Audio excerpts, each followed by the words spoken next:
My name is Sue Subani King. Subani is an Arabic name from Palestine. I'm originally from North London. I now live in the Slough area.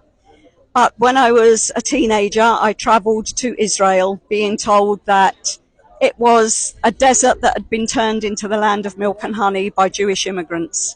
I got there and was horrified to hear that I should not speak to Arabs. I shouldn't get in a car with Arabs. They would rape me, murder me, steal my money.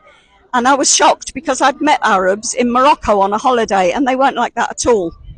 When I got in the second car, because we were hitchhiking back in the day, I got exactly the same message as if it was form written. And I started to wonder why they were trying to turn me against another people. On the third time of hearing it, I thought I'm going to investigate and find out what is going on. I ended up staying in Palestine. I married a Palestinian Christian. I have two Palestinian daughters that were born in Palestine.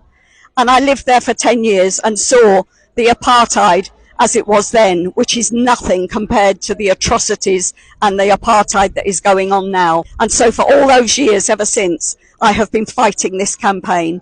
When we first moved back as a family, my children went to school and were asked, "Where are you from?"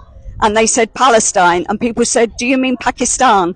People had never even heard of Palestine. So look how far we've come. Now everybody knows the word Palestine, and I will keep on until my dying breath telling everybody why we need to support Palestine. It's the longest going injustice of our times.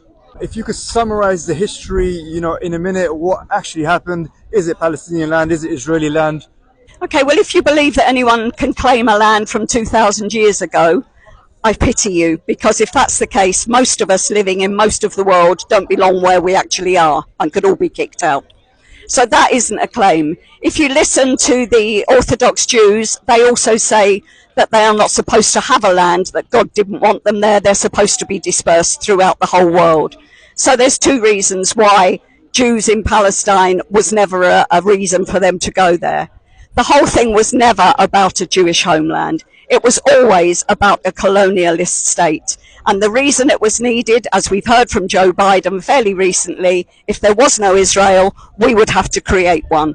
It's because it serves the interests of America and the West to have somebody there like a 51st state that they can control, which is why they support Israel completely, financially, with arms, and allow them total impunity in every violation of international law.